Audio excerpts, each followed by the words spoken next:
morning students. Today we are going to study the remaining part of chapter 11 tenses. English के last period में हमने कौन कौन से टेंस पढ़ लिए थे? सिंपल प्रेजेंट टेंस हमने पढ़ा था, ठीक है, सिंपल पास्ट पढ़ा था, सिंपल फ्यूचर पढ़ा था, ठीक है। देन जो सेकंड पार्ट था, है ना, सेकंड पार्ट जो था, जो सेकंड पीरियड जो लगा था ऐसे चैप्टर में, उसमें हमने क्या पढ़ा था? सारे कंटिन्यूअस टेंस पढ़े थे, present continuous, past continuous and future continuous, ठीक है। आज हम क्या पढ़ेंगे? परफेक्ट टेंस पढ़ेंगे, ठीक है, present perfect tense. The present perfect tense is used to indicate completed activities in the immediate past. Present perfect tense का यूज किस लिए किया जाता है? प्रेजेंट परफेक्ट टेंस का यूज जो कंप्लीटेड एक्टिविटीज है, मतलब कि तुरंत पास्ट में जो एक्टिविटीज या जो भी वर्क कंप्लीट किया है उसको इंडिकेट करने के लिए हम प्रेजेंट परफेक्ट टेंस का यूज करते हैं। The present perfect tense is used when the time period has not finished.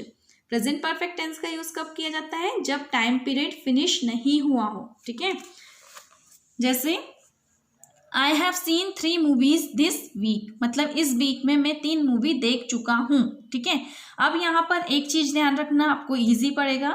Hindi में जिस भी सेंटेंस में लास्ट में चुका है, चुके हैं, चुका हूँ, इस टाइप के जो वर्ड आते हैं, ठीक है, तो उसमें कौन सा टेंस यूज होता है? वहां पर प्रेजेंट परफेक्ट टेंस यूज होता है, ठीक है। तो यहाँ पर इस वीक की बात चल रही है, लेकिन ये वीक जो है वो फिनिश नहीं हुआ है, ठीक है।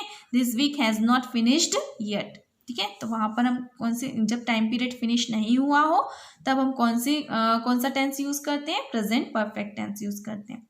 When the time is not mentioned, जब टाइम मेंशन नहीं हो किसी भी सेंटेंस में, तो हम कौन सा टेंस यूज करेंगे? Present perfect tense. For example, Rahul has failed his exam again, है ना, तो राहुल अपनी एग्जाम में फिर से फेल हो गया। तो यहाँ पर कौन सी एग्जाम, उसकी एग्जाम कब हुई, यहाँ कुछ मेंशन नहीं किया गया है, ठीक है।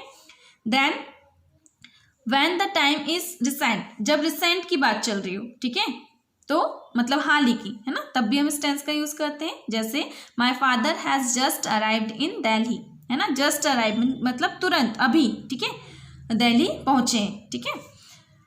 Rehan has just gone out, Rehan अभी मतलब तुरंत, हाल ही की बात चल रही, रिसेंट की बात चल रही है ना, बाहर गया है, ठीक। विथ फॉर एंड सिंस के साथ मतलब कि प्रेजेंट परफेक्ट टेंस में फॉर एंड सिंस का यूज होता है, ठीक है। मतलब टाइम पीरियड इसमें बताया जाता है, टाइम दिया जाता है, टाइम के साथ फॉर एंड सिंस का यूज किया जाता है। फॉर का यूज किस लिए किया जाता है? इंडेफिनेट टाइम के लिए किया जाता है, जिसमें कोई डेफिनेट नहीं दिया गया टाइम, ठीक है, उसके लिए हम कौन सा क्या यूज करते हैं? फॉर का। एंड सिंस का यूज किस लिए करते हैं? डेफिनेट टाइम के लिए, निश्चित समय के लिए। 1978 क्या है? निश्चित समय है, 20 ईयर्स दिया है, लेकिन कौन से 20 ईयर्स? अभी के 20 ईयर्स, आने वाले 20 ईयर्स जो बीत गए वो 20 ईयर्स, ये कंफर्मेशन नहीं है, तो ये कौन सा, ये टाइम कैसा है? इंडेफिनेट, ठीक है। एंड 1978 ये तो फिक्स टाइम है, ठीक है, तो यहाँ पर डेफिनेट टाइम दिया, डेफिनेट टाइम के लिए सिंस यूज होता है। For example, Garima has lived here for 20 years, ठीक है, तो यहाँ पर जब भी टाइम मेंशन किया जाता है तो हम लोग किसका यूज करते हैं? प्रेजेंट परफेक्ट टेंस का यूज करते हैं। टाइम के लिए हम लोग यूज करते हैं फॉर और सिंस का, ठीक है। Fatima has worked here since 1978, since इसलिए लगाया है क्योंकि यहाँ पर डेफिनेट टाइम है। Next, past perfect tense. The past perfect tense is used to describe an action completed before a certain moment in the past. Past perfect tense का use किस लिए किया जाता है? उस एक्शन के लिए यूज किया जाता है जो मतलब कि पास्ट में एक निश्चित समय से पहले पूरा हो चुका हो, ठीक है। जैसे to show an action happen in the past before another event took place, मतलब उस एक्शन को शो करने के लिए जो पास्ट में हो चुका है ना, एक दूसरी इवेंट शुरू होने से पहले, मतलब वो खत्म हो चुका है, उसके लिए हम लोग यूज करेंगे। Words usually used with the past perfect tense are when and after.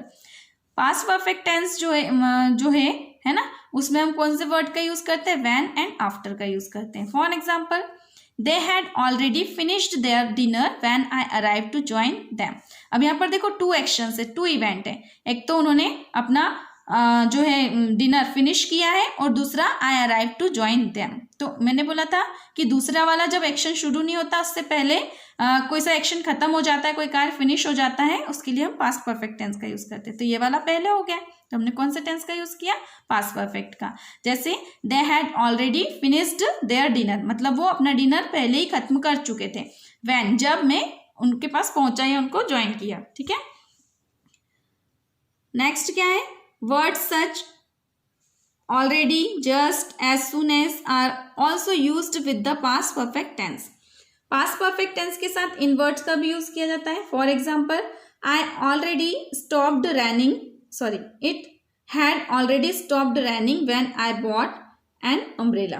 ठीक है, तो ऑलरेडी वर्ड यूज हुआ है यहाँ पर। ठीक है, मतलब बारिश जो है वो ऑलरेडी बंद हो चुकी थी जब मैंने अम्ब्रेला लिया। ठीक है, then for an action which happened before a definite time in the past, उस एक्शन को रिप्रेजेंट करने के लिए जो एक डेफिनेट टाइम से पहले हो चुकी हो। जैसे they had finished their prayers by 10 o'clock। अब यहाँ पर देखो 10 बजे से पहले, यहाँ डेफिनेट टाइम दिया था, डेफिनेट टाइम से पहले प्रेयर खत्म हो चुकी। तो इस सेंटेंस के लिए हम क्या, कौन सा टेंस यूज करेंगे? हैड फिनिश्ड, है ना, मतलब पास्ट परफेक्ट टेंस। अब पास्ट परफेक्ट टेंस जो है इसकी हेल्पिंग वर्ब कौन सी होती है? हमेशा ध्यान रखना, पास्ट परफेक्ट टेंस का जो स्ट्रक्चर होता है वो क्या होता है? सबसे पहले सब्जेक्ट आता है इसमें, देन हैड आता है। पास्ट परफेक्ट टेंस की एक ही हेल्पिंग वर्ब होती है, कौन सी? हैड। देन वर्ब का थर्ड फॉर्म आता है, फिनिश का फिनिश्ड। ठीक है, एंड उसके बाद क्या आता है? ऑब्जेक्ट या अदर वर्ड्स आते हैं। ठीक है, ये पास्ट परफेक्ट टेंस का स्ट्रक्चर है। इसी टाइप से प्रेजेंट परफेक्ट टेंस जो होता है इसका स्ट्रक्चर क्या रहता है? सब्जेक्ट होता है इसमें, देन क्या होता है? Helping verb. इसमें दो हेल्पिंग वर्ब होती है, कौन कौन सी? Has and have. ये सब हम प्रीवियस क्लास में पढ़ चुके हैं, इसलिए हम इसके सिर्फ रूल्स देख रहे हैं। ठीक है, तो जो सब्जेक्ट है उसके बाद हैज एंड हैव दो हेल्पिंग वर्ब होती है। तो हैज जो है वो सिंगुलर सब्जेक्ट के साथ यूज होती है एंड हैव प्लूरल के साथ यूज होती है। ठीक है, एंड फिर क्या आता है? मेन वर्ब जो होती है उसका थर्ड फॉर्म आता है, जैसे अराइव का अराइव्ड। ठीक है, एंड देन ऑब्जेक्ट या अदर वर्ड्स आते हैं, है ना। तो इस तरीके से आपको हेल्पिंग वर्ब याद रखनी है कि किसमें कौन सी आती है। ठीक है, नेक्स्ट है future perfect tense. The future perfect tense is use to, future perfect tense इसलिए यूज किया जाता है to talk about future actions that will be finished before some specified point of time in the future. Future perfect tense कब use किया जाता है? जब हम किसके बारे में बात कर रहे हो? फ्यूचर एक्शन के बारे में बात कर रहे हो, किसी फ्यूचर के कार्य के बारे में बात कर रहे हो जो एक स्पेसिफाइड टाइम जो है उससे पहले फिनिश होने वाला हो। ठीक है, या फिनिश हो जाएगा, है ना। जैसे before they come we will have cleaned up the house, मतलब उनके आने से पहले हम घर साफ कर चुके होंगे। ठीक है, इसके भी आप हिंदी में कुछ वर्ड याद रख सकते हो, है ना। जैसे हमने उसमें चुका है, चुकी है ना, तो इसमें होगा चुके होंगे, है ना, चुका होगा, इस टाइप के वर्ड आते हैं हिंदी में। ठीक है, तो उनके आने से पहले हम घर को साफ कर चुके होंगे। ठीक है, तो लास्ट के वर्ड याद रखोगे तो समझ में आएगा कि कौन सा टेंस है ना। तो ये कौन सा टेंस है? फ्यूचर परफेक्ट टेंस है। To talk about actions that will last after a given point in the future, उस एक्शन के बारे में के लिए उसको एक्सप्रेस करने के लिए यूज करते हैं हम लोग, जो कि एक मतलब कि पूरा टाइम, पॉइंट ऑफ टाइम दे के रखा हो। ठीक है, उससे पहले कोई कार्य हो रहा है उसके लिए हम लोग यूज करते हैं। जैसे by the next year I will have known Monica for 30 years। By the next year I will have known Monica for 30 years, मतलब अगले साल तक के मोनिका को मतलब मैं जानता हूँ, उसको कितने साल हो जाएंगे? 30 years हो जाएंगे, इस टाइप से। Patrick will have lived in Hong Kong for 20 years by 2012, मतलब पैट्रिक जो है वो हांगकांग में रह रहा होगा। ठीक है, उसको मतलब हांगकांग में रहते हुए कितने साल हो जाएंगे? 20 years हो जाएंगे, 2012 तक। ठीक है, इस टाइप से टाइम के लिए हम लोग यूज करते हैं। To express conviction that something happened in the near past.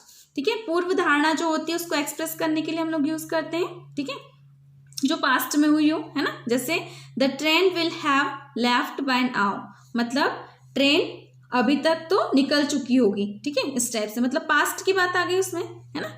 We have to look for another way to get there.